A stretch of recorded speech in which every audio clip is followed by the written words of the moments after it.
السلام لأهل السلام، مولان أم جان آرك.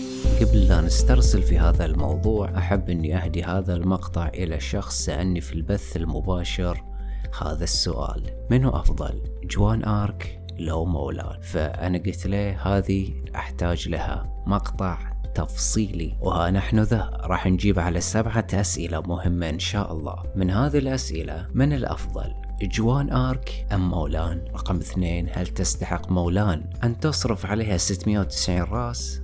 3: هل مهارة مولان مع جان آرك تشتغل مع بعض؟ 4: متى أستخدم مولان ومتى أستخدم جوان آرك أو جان آرك؟ رقم 5: ينفع نخلي جوان أو جان أساسي ومولان ثانوي؟ رقم 6: المهارات الكافية اللي أقدر أستخدم فيها مولان؟ رقم 7 وأخيرا إن شاء الله: الغضب الموجود في مهارة جان آرك هل فقط لجان آرك أو لجميع القادة؟ خلونا نشوف. اذكروا الله وصلوا على النبي. خلونا أول شيء نروح إلى جان أو مولان عفوا.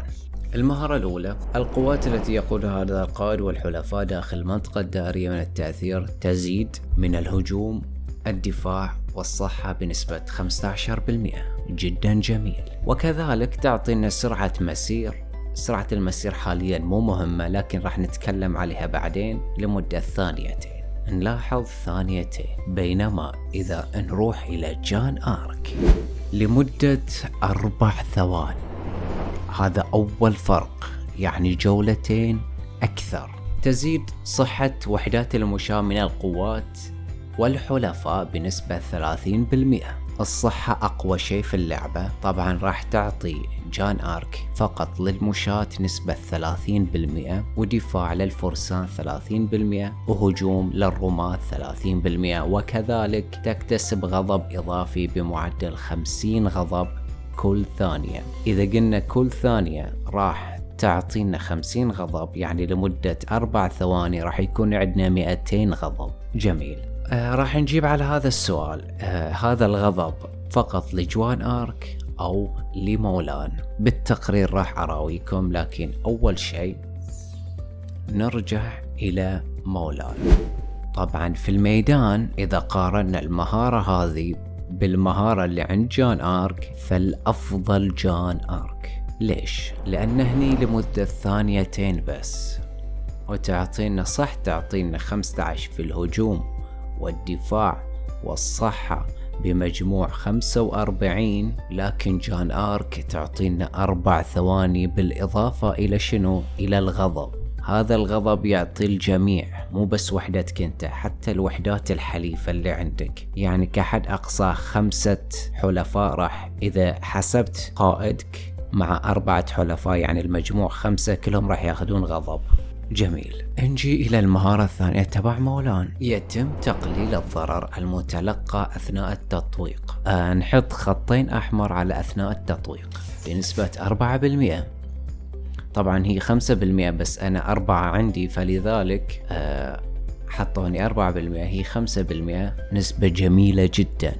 ولكن هذه فقط تشتغل متى؟ إذا تم استهدافك من قبل أكثر من لاعب. إذا 1 ضد 1 هذه 5% ما راح تشتغل، وراح نشوف في التقارير بعد شوي.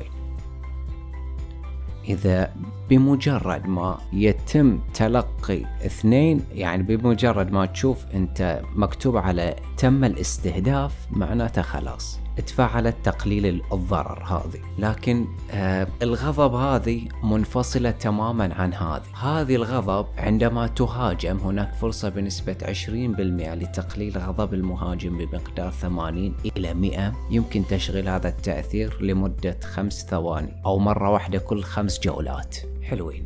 يعني عندك هذه راح تشتغل، الغضب راح تشتغل حتى لو لم يتم استهدافك. فرصة 20% تقليل الغضب 100%، يعني نسبة جدا قوية جدا قوية تقليل الغضب بنسبة 100%. لكن إذا قارناها بعد مع جان آرك نشوف تفوق جان آرك على هذه المهارة. جان آرك لمدة 4 ثواني راح تعطينا 50 بمجموع 200 غضب. هذه صح راح تعطينا مرة واحدة يعني أسرع، راح تعطينا 100 غضب، أو عفوا ما تعطينا، راح تقلل من غضب الخصم مرة واحدة. طبعا المهارة الثالثة يوزلس، ما منها أي فايدة. المهارة الرابعة، يزيد الهجوم بنسبة 10% إلى 20% في حالة التمكيس. عند هذه المهارة راح تشتغل على طول، لكن عند العمل كقائد ثانوي هني راح تشتغل المهارة الثانية اللي هي يؤدي استخدامها لمهارة نشطة إلى زيادة تحمل الهدف بنسبة 10% من جميع المصادر، 10% إلى 20% من جميع المصادر. جميع المصادر يعني العدو راح يتلقى هجوم عادي، العدو راح يتلقى هجوم مضاد، ضرر مهارة، كله بنسبة 20% في حال تمكيسك لهذه المهارة يا عزيزي. فما بالك 3 ثواني، 20 40 60 إذا لو حسبناها على الثواني يعني. لكن متى نلاحظ الفرق اللي نقول إن مولان أفضل بكثير من جان آرك في حالة تمكيس مولان؟ لأن راح الثانيتين راح تكون 3 ثواني، والهجوم والدفاع والصحة من 15% راح تكون 20%، وكذلك سرعة المسير راح تزيد. يعني إذا تبي تشوف الفرق الواضح يعني المضحك المبكي، إن هذه قائدة أسطورية، قائدة أسطورية يا جماعة، وهذه مهاراتها جان آرك تنافس مهاراتها. يعني يحتاج أجاوب هل تستحق 690 راس؟ طبعا لا. وإذا مكستها يا عزيزي هارد لك، إذا مكست هذه راح نشوف بعدين شخص يوتيوبر أجنبي مكسها وانصدم إن جان آرك تعطي أداء أفضل في السانست كانيون وتعطي أداء أفضل في المعرض أو الإكسبيديشن. نجي إلى السؤال اللي يقول متى نستخدم مولان؟ نستخدم مولان في التابوت، راح تعطيك سرعة جدا رهيبة علشان تاخذ التابوت. إذا كانت ماكس عندك، يعني إذا هي ماكس بالفعل راح تكون أقوى من جان آرك، وهذا الشيء وضحه تشيسكو في فيديو راح أيضا أخلي لكم تحت في الرابط إذا حابين تشوفون هالمقاطع. خلونا نروح إلى جان آرك. هاي المهارة الأساسية.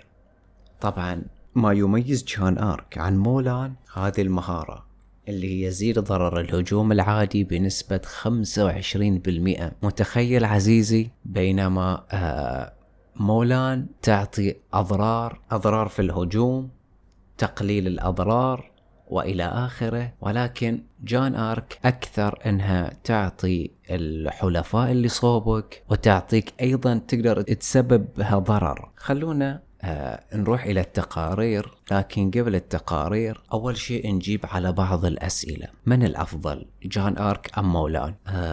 كقائد ملحمي ضد قائد أسطوري طبعا أشوف أن جان آرك تتفوق على مولان، لكن كمجمل كحقيقة أن مولان أقوى من جان آرك. هذا يجيبنا للسؤال الثاني، هل تستحق مولان أن نصرف عليها 690 راس؟ طبعا لا. بالإضافة أني طورت مولان 5-4 الحين مثل ما تشوفون، كله من المفاتيح الذهبية. 3، هل مهارات مولان مع جان آرك تشتغل مع بعض ولا لا؟ خلونا نشوف التقارير. اذكروا الله صلوا على النبي. خلونا نشوف التقارير. هني استعمل جان آرك مع مولان. جينا إلى بيانات المعركة. خلونا نروح إلى الاستدارة اللي يكون فيها المهارة النشطة على طول اللي هي 11. ما علينا من هذا الكلام كله. جان آرك قذف الإلهام اللي هي المهارة النشطة هذه. اكتسبت جان آرك كذلك حصلت على 150 عاصفة غضب. أكو مثل ما نشوف اكتسبت الهجوم، الدفاع والصحة. انزين الحين إذا مولان فعلت مهارتها، هل راح يصير overwritten أو مثل ما ينقال راح تنشال هذه المهارات وتجي مهارات مولان؟ خلونا نشوف. استدارة 13 مولان نشطت المهارة الأساسية بالفعل. نشوف الاستدارة 14 بوم، مولان فعلت وكذلك جان آرك فعلت. يعني ما في أي مشكلة يا عزيزي. إذا حبيت تستخدم مولان مع جان آرك يفضل أنك تخلي جان آرك أساسي حتى تستفيد من مهارة تجديد الشباب اللي تعطيك غضب. كل ما أي مهارة تفعلت يعني هذا الثنائي يعني صدمني بشغلة أحبائي. هذه نقطة على السطر لا تطوفونها. استدارة 17 جان آرك فعلت مهارتها صح. من استدارة 17 إلى استدارة 23 يعني 6 جولات جوان آرك ردت فعلت مهارتها. يعني رقم خرافي 6 جولات يا جماعة. استدارة 23 إلى استدارة 29 أيضا 6 جولات جان آرك فعلت مهارتها الأساسية. نقطة على السطر هذه. نجي إلى السؤال الثاني واللي يقول متى أستخدم مولان؟ جاوبنا عليه. ومتى أستخدم جان آرك؟ يفضل مولان في التابوت، جان آرك في السانست كانين أو غروب شمس الوادي وإلى آخره. ينفع نخلي جان أساسي ومولان ثانوي مثل ما شفنا؟ ينفع يا أحبائي إنكم تخلون جان آرك أو جوان أوف آرك أساسي. راح تستفيد من الباف من مولان ومن جوان، لكن عيب هذا الكومبو إنه بسرعة يموت. يعني لازم تغيبه ورا الجنود وتستفيد من الباف اللي يعطيه. السؤال السادس المهارات الكافية اللي أقدر أستخدم فيها مولان. والسؤال السابع الغضب الموجود في مهارة جان آرك فقط لجان آرك أو للجميع؟ خلونا أول شيء نجاوب على 7 بعدين نروح إلى سؤال 6. الغضب الموجود في مهارة جان آرك فقط لجان آرك؟ لا يا عزيزي. الغضب راح تعطيه على شكل دائري، أي شخص في الدائرة راح يحصل هذا. وحطيت هذا الشيء مع تساو تساو مثل ما تشوفون. تساو تساو إذا جينا إلى بيانات المعركة نشوف استدارة 4 الحين 5 6 7 8 9 10. هني من استدارة 14 بنشوف ان تساو تساو حصل صحة المشاة، دفاع الفرسان، هجوم الرماد، كله من مهارة جان آرك الأساسية. انزين شنو عن الغضب؟ بوم، اكتسب تساو تساو ايضا الغضب. يعني تخيلوا يا جماعة. صراحة انا ما ادري مهارة مولان الثانية هل تعطي او هل تقلل من الغضب كل شخص استهدفها. اكتبوا لي تحت يا جماعة اللي يعرف هذه المعلومة يكتب لنا حتى الجميع يستفيد. هل مولان كذلك تقلل من الغضب لأي قائد ضربها؟ طبعا معروف إلى حد أقصى 5 قادة. الحين عرفنا السؤال. الحين السؤال الأخير، شنو ينفع كفري تو بلاي أو كلو سبندر مولان؟ أطورها ولا ما أطورها؟ بخصوص انك تصرف عليها يا عزيزي، انسى انك تصرف عليها بتاتا، لا تصرف عليها. اذا طلعت في المفاتيح الذهبية جدا ممتاز، وراح تقدر تستخدمها اذا وصلتها 5-5-1-1. بكذي انت تكون ممتازة، راح تنفع معاك، راح تشوف اداء. لكن ما اعتقد انها راح تلغي دور جان آرك الا في حالة انك مكستها.